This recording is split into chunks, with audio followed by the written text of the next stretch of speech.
Every morning the world is created, says the poet Mary Oliver. Under the orange sticks of the sun and heaped ashes of the night, they turn into leaves again and fasten themselves to the high branches, and the ponds appear like black cloth on which are painted islands of summer lilies. If it is your nature to be happy, you will swim away along the soft trails for hours, your imagination alighting everywhere. And if your spirit carries within it the thorn that is heavier than lead, there is still somewhere deep within you a beast shouting that the earth is exactly what it wants. Each pond with its blazing lilies is a prayer heard and answered lavishly every morning, whether or not you have ever dared to be happy, whether or not you have ever dared to pray. And so it is that morning awakens within us another hope, another day with the option of choosing to be alive or waiting to be made alive. And here we are, our prayer to be awakened. And thus we do. Thus we worship.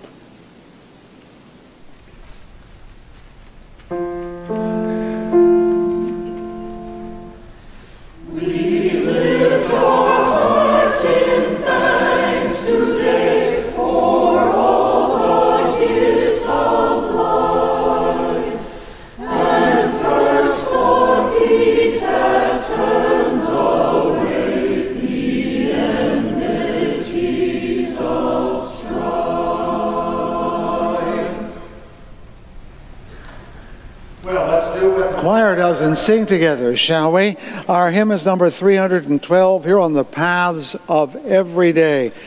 Let's worship together in song.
Please join with me as we share these words by Ursula K. Le Guin as our responsive invocation this morning. So maybe the difference isn't language. Maybe it's this: animals do neither good nor evil, they do as they must do. And we call what they do harmful or useful, but good and evil belong to us, who choose to choose or do. The dragons are dangerous, yes. They can do harm, yes, but they're not evil. They're beneath our morality, if you will, like any animal, or beyond it. They have nothing to do with it. We must choose, and choose again. The animals need only be and do. We're goat, and they're free. So to be with an animal is to be. That's a twist on things, isn't it? Think about that for a moment. And I'll be bringing this subject back to you later as we complete a month of talking about animals through the lens of the book of Psalms. This is Fountain Street Church, and I'm Fred Wooden. I'm the senior pastor here, sometimes called the senior minister, sometimes whatever you choose to call me. But call me you do, and you did almost 13 years ago, and I began my service with you back in 2005. Calling is an important thing. In the Free Church tradition, we are called, evoked, summoned. And you've been summoned here this morning by a voice you either heard or felt to be in this place in this hour because you expect that something will touch upon you and give your life a sense of meaning, purpose, or value. That's what it's all about. And the choir here embellishes that, enrobes it, as it were, in the promise of beauty.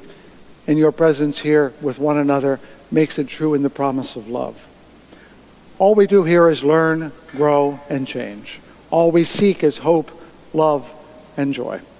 It is not much, but it is what the liberal church does and offers, not as a gift, but as a hope unto itself.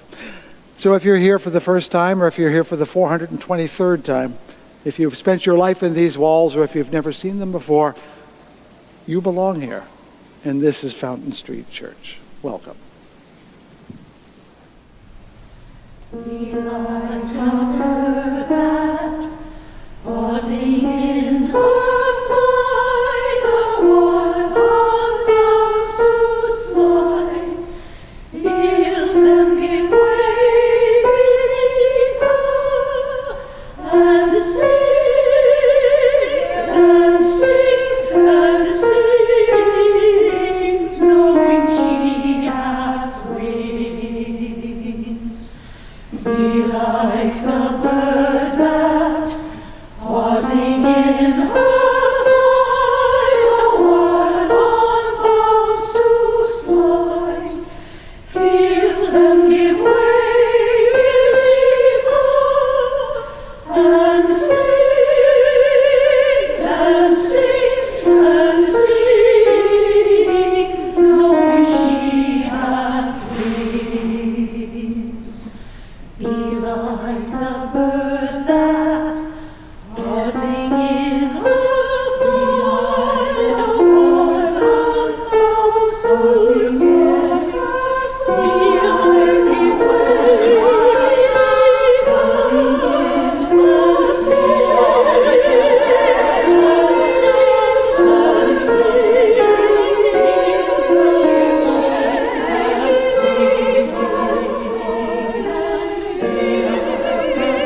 In my journey through the book of Psalms, I have focused this month on animals, which is what our character school does. From month to month, they go from theme to theme.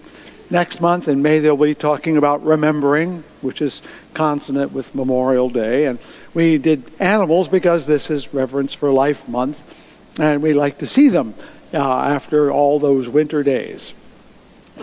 There are many psalms in the book of Psalms that refer to animals, but probably none of them does a more elegant, eloquent, and powerful job than Psalm 104, which in fact is the basis for our second hymn, which is not the one printed in your hymn book. See, that's the problem. I have to come up with the hymns on Tuesday, but the sermon doesn't arrive until Friday. If I'm patient and fortunate. Sometimes it waits until Saturday, and some have been known to show up at 9:30 on Sunday morning. But as I worked on my thoughts this week, it occurred to me that a hymn in our hymn book was coming into my mind as I worked on this, and that was hymn number 284. I'll mention it at the end of my sermon. But its text is a deliberate version, a paraphrase of Psalm 104. It also happens to be one of my favorite hymns, so I'm indulging myself. So here is a portion of Psalm 104. It's longer, so I'm leaving out a few verses to spare your attention span. Bless the Lord, O my soul. O Lord my God, you are very great. You are clothed with honor and majesty, wrapped in light as with a garment. You stretch out the heavens like a curtain. You set the beams of your chambers on the waters. You make the clouds your chariot. You ride on the wings of the wind. You make the winds your messengers, fire and flame your ministers. You make springs gush forth in the valleys. They flow between the hills, giving drink to every wild animal. The wild asses quench their thirst. By the streams, the birds of the air have their habitation. They sing among the branches. From your lofty abode, you water the mountains. The earth is satisfied with the fruit of your work. You cause the grass to grow for the cattle and plants for people to use, to bring forth food from the earth, and wine to gladden the human heart, and oil to make the face shine, and bread to strengthen the human heart. The trees of God are watered abundantly, the cedars of Lebanon that you planted. In them the birds build their nests. The stork has become the home of fir trees. The high mountains are for wild goats. The rocks are the refuge of the hyrax and the rabbit. You have made the moon to mark the seasons, the sun to know its time for setting. You made darkness and its night.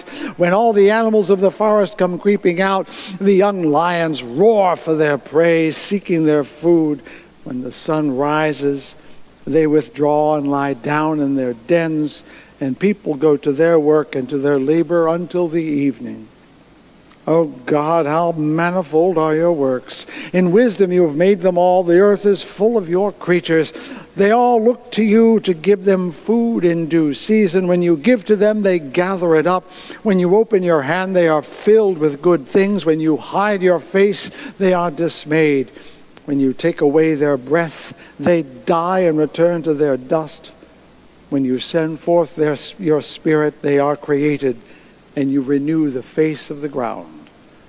I will sing to God as long as I live. I will sing praise while I have being. What a glorious poem. You don't have to believe in anything to feel the exuberance of experiencing nature in that. I use the word rabbits because most people don't know that the word coney means rabbit. That's where we get the term Coney Island. It has nothing to do with hot dogs. It has to do with the rabbits that used to inhabit that island, and the Dutch referred to them as such when they were hunting them back in the 17th century. I'll say more about hunting later.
So ordinarily I would stand over there and lead you back toward prayer. But you can see it's a busier space today. That's because the choirs will be here later today, and that shell helps to move the sound out toward you. There's a new step here so we can fit more singers. We don't have to perch precariously. That way you don't have to give bets as to which ones will fall forward or something. But what you don't know is that that's not the only thing that happens around here. While you were gone last week, there was an event called the Black Student Graduation from GVSU. This room was filled with all the black students, their teachers and families. And let's put it this way, they outnumbered us considerably on that day. While you're gone, lots of things go on around here, and the space houses people passing through their lives. A week ago, there was a memorial service here. There'll be a concert this afternoon, graduations, violin classes, recovery groups, poetry readers, adult education, things that you would never notice, quasi-political groups, angry parents, concerned mothers, all sorts of people. Prayer is creating a space in your heart to receive guests like that. One of the great pieces of wisdom that Buddhism offers, and it's one I have to learn every day, is that you are not your emotions. Whatever you feel is not you, it's how you feel, but it is not you. You are something larger that holds your emotions, that holds your experience. But we get caught up in the moment and think, well, that's who I am. I'm angry. No, you're not angry, you're feeling angry. I'm sad. No, you're not sad. That's not your nature, it's just what you feel. We're not good at noticing our feelings, we're just good at feeling them, aren't we? And I think sometimes it would be good if we could just pause every now and then and notice what we feel and say, that's part of me, not all of me. It's a guest in my cathedral, one that adds beauty and meaning, but it is not the cathedral itself. With that in mind, let's take a moment of prayer.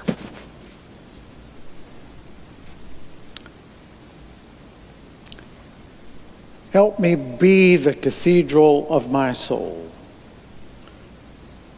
with windows colored brightly, casting shadows of many hues.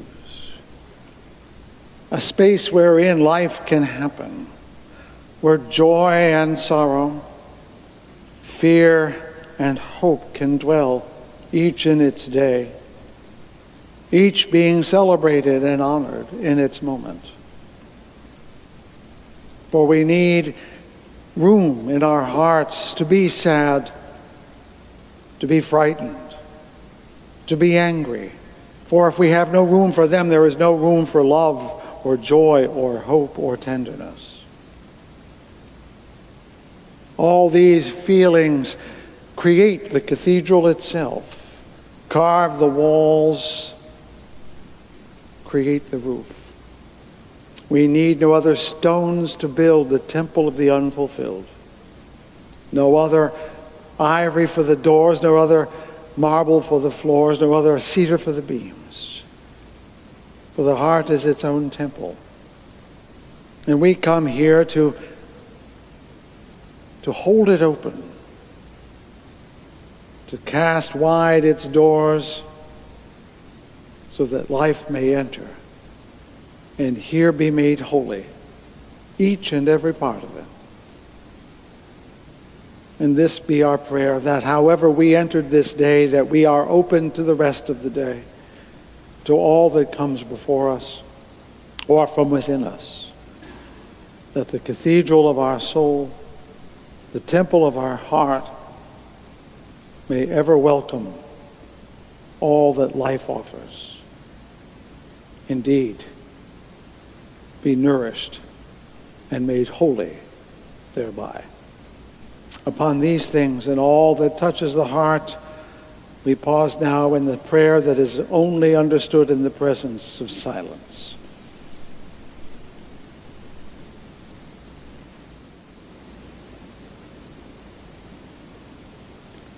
And so may it be, and amen.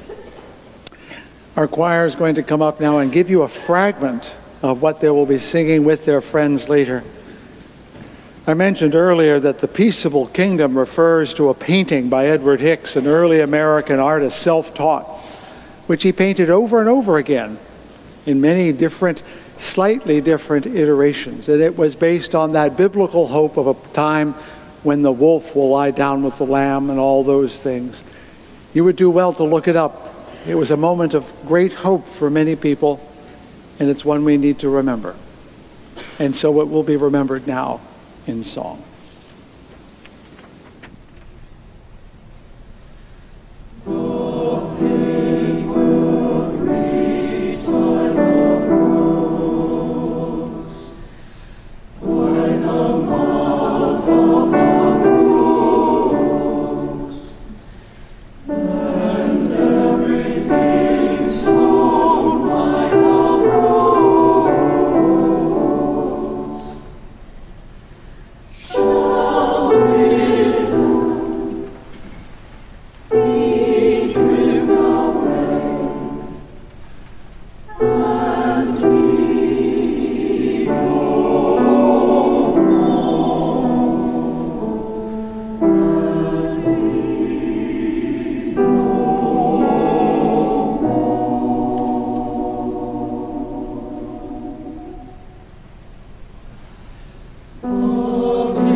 So as I mentioned, sermons don't show up on schedule, and they frequently arrive at the most inopportune moments, and the prayers I utter are often salted with words unsuitable for church.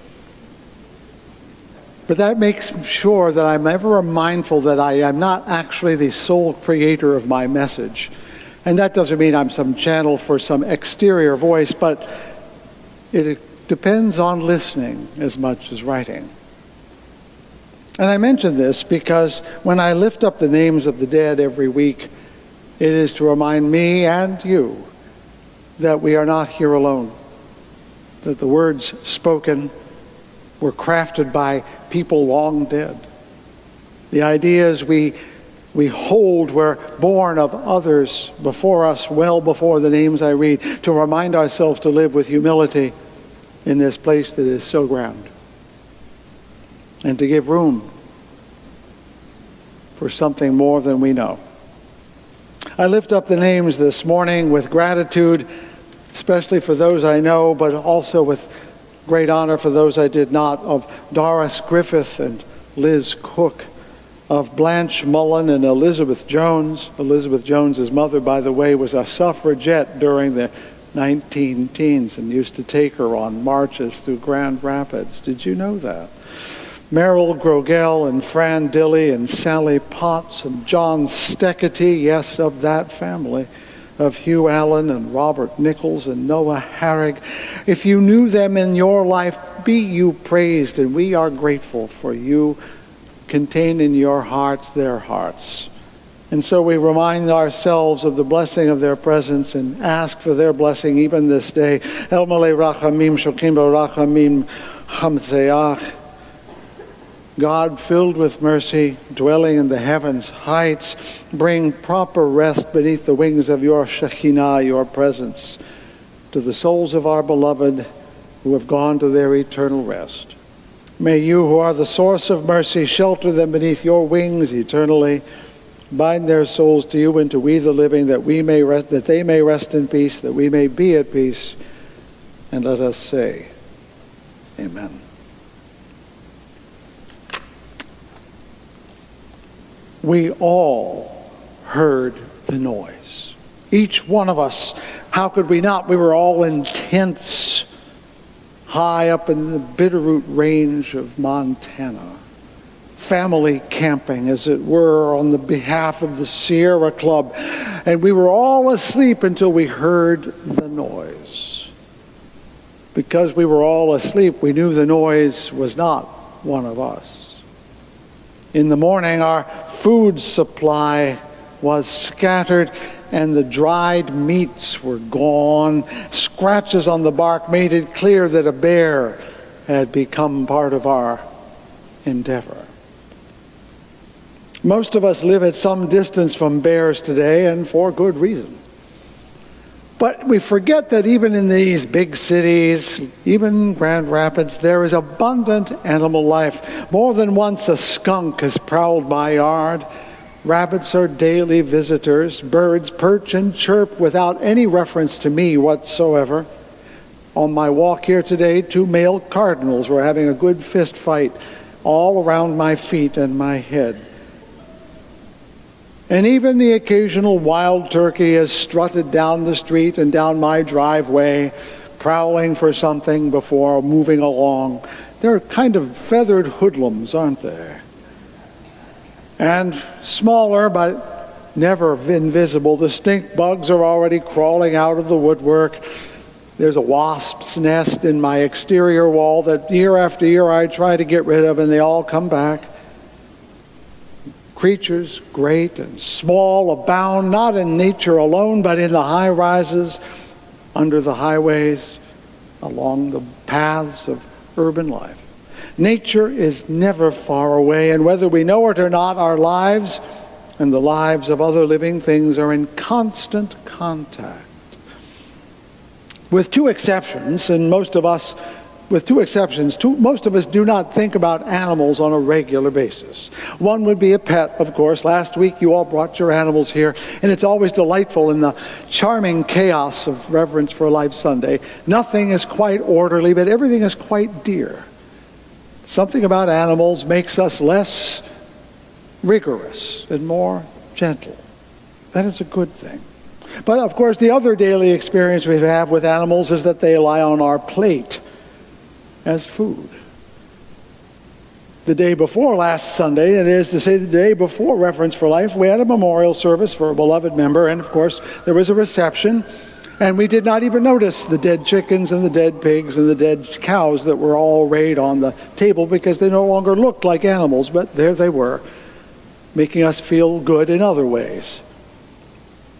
Some years ago, I chanced upon an article that said that pigs are as intelligent as dogs. I want you to think about that, because if they are comparably intelligent, on what basis do I consider one worthy of my companionship and one only worthy of my gullet? It's absurd that we eat pigs and love dogs and don't even know why, writes the author Melanie Joy.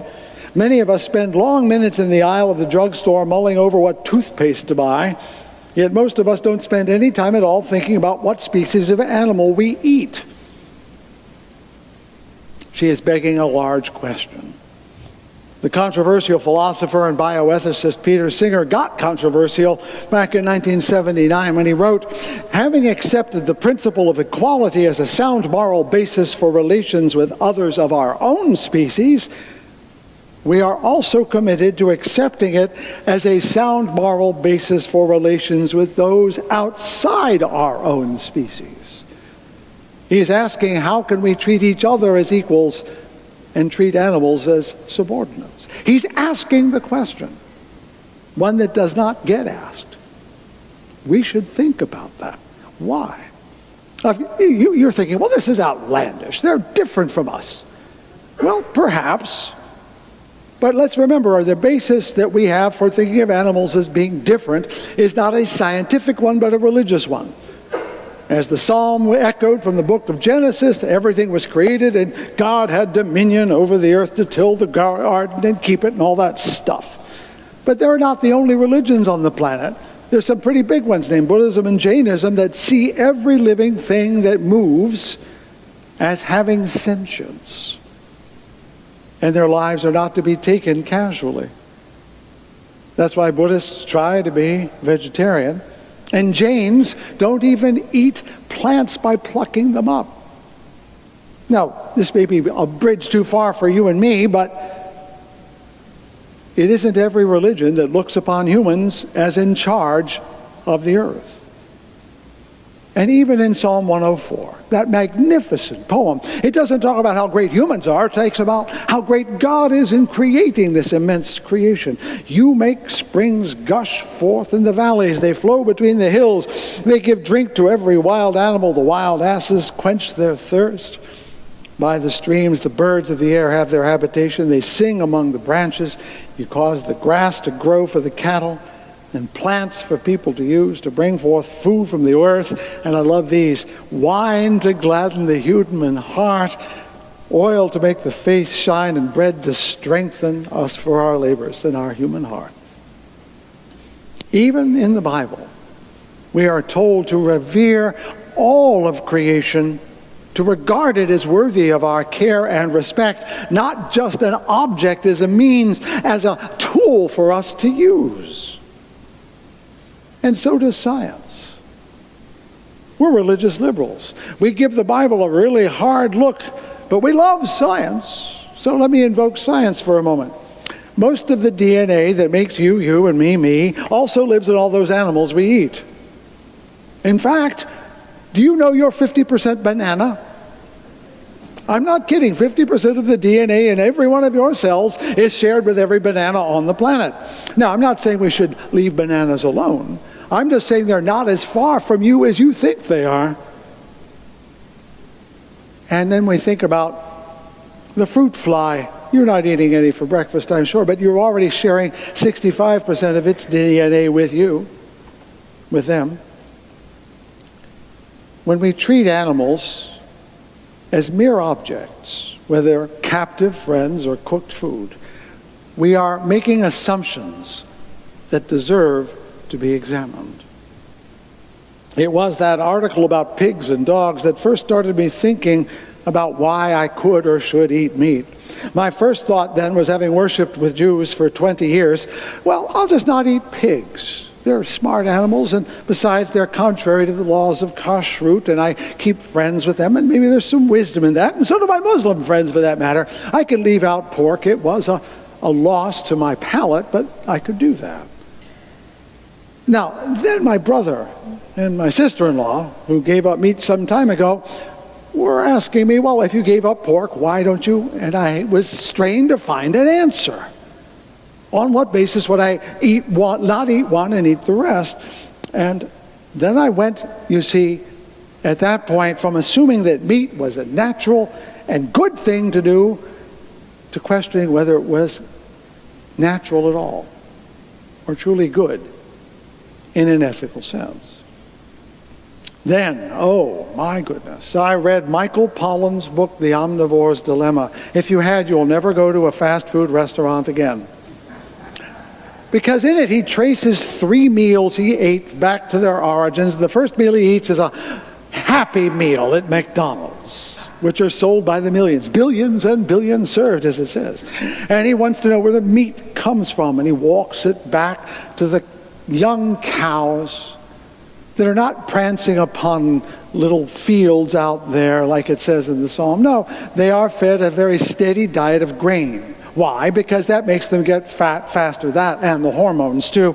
But you see, they're not designed to eat grain, they're designed to eat grass. But if they eat grass, it takes so long for them to get fat that the farmer or the livestock person can't make enough money. So you make them eat grain because they're not very discriminating, but then you have to give them antibiotics so they don't get ill from eating the grain. You give them the hormones so they go bigger, so they can get to the place where they slaughter them, but they have to wait a few days there in pens that are not very large, that become so swimming with dung, they become a pollution pit all unto itself. And then when they are slaughtered by people who are usually immigrants, frequently undocumented and often injured, that's why they get to be a Happy Meal at 55 cents, and why it costs more to eat a salad than a hamburger. And if that bothers you, good. Because the industrial meat industry not only mistreats animals and abuses animals, it's polluting the ground, it's using oil. Do you realize every cow also consumes the equivalent of 2 barrels of oil? So if we're talking about carbon footprints, if we're talking about environmental sensitivity, you should be asking whether or not a cow is worth eating. Of course, we don't see that. That's the genius of industrial life. We don't see where the meat comes from, or the chickens, or for that matter, anything else.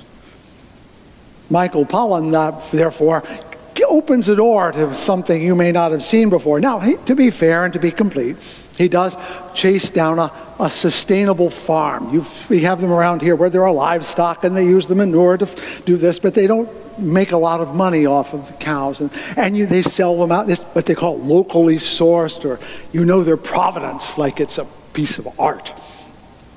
He also goes hunting for wild boar. And he succeeds with a friend in killing one and dressing it and eating it. And at the end of reading about these things, I found myself respecting the hunter ever more. I'm not a hunter. My father never owned a weapon, and we lived in cities, so we didn't go out and hunt for things. But I did live in rural Massachusetts for 10 years, and most of the folks around us did hunt, and they did kill, and they did eat what they killed. And I was profoundly impressed with the skill, the patience, and the commitment to do that. But I know I would not.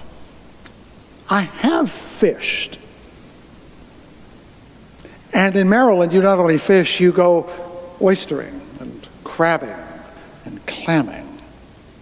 I remember especially one hot summer day 40-some years ago when my future father-in-law, doubtless testing my commitment to his daughter, took me out on the brackish waters of the Chesapeake Bay in a little boat where we were going to go crabbing, and there was a basket in the middle of the boat, and he had laid a line full of rancid fish bits along the bottom of the shallow waters, and he'd hooked the line up, and as we go along the line, me rowing ever so slowly, the line would come up and over, and attached to each one was a greedy crab, which he would scoop into a little net and then fling into the larger basket and slap the basket closed, because when he didn't, they crawled out, and they went hunting for me.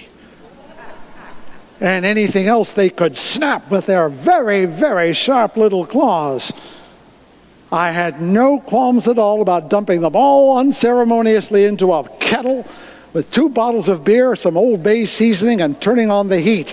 And yes, they knocked at that kettle for a nice long time, and then they stopped, and they were delicious. It may not be hunting in the gun sense, but there was a sense of knowing the animal itself, not just the meat thereof, of having fought a little bit for its life and winning, and knowing that it would have fought back if it had the chance. Unfair though the fight might have been, it was a better fight than going to the mire and looking at the shrink-wrapped materials that bear no resemblance to the creatures who have been slaughtered on our behalf. I've come to two convictions, and I've shared them with you personally, but I'm preaching on it today. Eat nothing that can think. Eat nothing you would not kill. That eliminates, for me at least, all mammals and birds. Fish, I know they're a little questionable in their sentience, but I'm going to give myself the benefit of the doubt. Mollusks are literally brainless, and shellfish, like crabs, are just bugs that live in the water. I do not judge you. You must make your own choice. But I hope my visible practicing of a non-carnivorous life makes you wonder whether you should do the same thing. Guess what? Liking it is not a moral excuse for killing it. The taste of something does not give you permission to take its life. Leo Tolstoy said, "A man can live and be healthy without killing animals. Therefore, if he eats meat, he participates in taking animal life just for the sake of his appetite. And to act so is immoral." I won't be so categorical, but you should hear what he is saying. Yes, animals do eat each other, but as hunters, not customers. They do so by instinct, not choice. And remember Ursula Le Guin, they're following their true path. Now, you can say, well, it's natural to eat meat. Well, if that's true, it's not natural to cook it, and it's neither natural to farm it. So we humans have already opted out of the meat-eating structure of the rest of nature. And industrial food, well, that's way more unnatural. Anyone who doesn't kill it is on soft moral ground when it comes to eating it. Again, I do not condemn you because we all must make our own choices. I just want you to make those choices with an opener eye and a more querulous heart. The steak in the supermarket is no more a cow than a cornflake is an ear of corn. We have lost our connection to the creation that feeds us and from which we derive our nourishment. Not only have we lost our ancient relationship to the animals we eat, we have lost our ancient sense of ourselves as being an animal among other animals. No wonder we run off to the lake in the summer. We are hungry to be back in the place from which our DNA arose. No wonder we send our kids to camp. It's not just for the fresh air, it's for the mosquito bites and the chiggers and the poison ivy too. Character building, we used to call it, right? We need these things to be human. But if all we ever know of an animal is as a pet or a meal, we gain only the shadow of that animal's existence and of creation itself. Back in the Bitterroot, way back in 1966, has it been that long? We now had to find our own protein, the bear having taken it. Fortunately, we were all camped by Tin Cup Lake, which was 10 miles up into the Bitterroot Range, and that meant that it was filled easily with cutthroat trout. Now, I am not an avid fisher person, but it was that or lots and lots of cornflakes. And we all in that group, some 30 of us, camping families, never having been in the wilderness before, took our turns fishing, scaling, gutting, grilling, and eating our fish. We got used to it at breakfast, lunch, and dinner.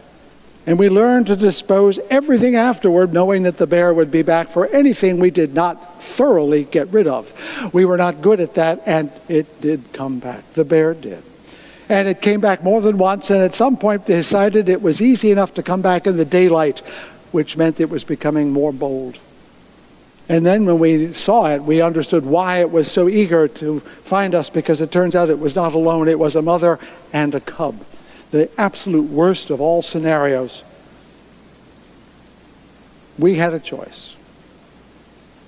And sadly, leaving was not one of them, because we came in on pack animals that weren't going to be back for 3 more days. Our team leader had a pistol. And the next day, hearing it in the bushes, off our team leader went. We heard more noise in the bushes, then a shot and no more noises. Yes, he had killed the mother bear. Now, we did not eat her, But a 20-something in our group asked if he could take the skin, which he did, and we saw it staked out on the ground the next day. This is not to make you feel uncomfortable, but to say if we truly engage nature, it cannot be sanitized, made safe, pleasant, or comfortable. But we must engage nature if we are to be truly human. I believe we must take the lives and deaths of animals as seriously as we take our own. In fact, the reality that we do not take animal lives seriously may be one of the reasons we don't even take our own lives and deaths seriously. How can we care to claim about a planet without caring about the fellow denizens in it? How can we talk about carbon footprints when we don't even notice the deer footprints? I'm no saint, I don't claim to be, and I don't expect you to be either, but I do expect all of us, especially in this church, people who claim to be rational and sensible, not possessed of dogmas, all of us to think hard about how we are treating, mistreating, and abusing the other lives on this planet. You know, sometimes we refer to badly behaved people as behaving like animals, right? And I'm inclined to think at this point in my life that the animals are truly the better behaved species. They eat what they need, not just what they want. They kill what they must, not because they desire. They do not claim power or glory, but only the right to be themselves. That doesn't mean it's easy. I'm not saying they're nice. They're not full of loving kindness. They are being who they are. But if we mean that being brutal and callous makes us an animal, it would be more accurate to say that when we do that, we are behaving like ourselves and should be ashamed. Remember what it was like to have those animals here last week. They made you feel good, didn't it? Not because it was your animal, but because you belonged to it.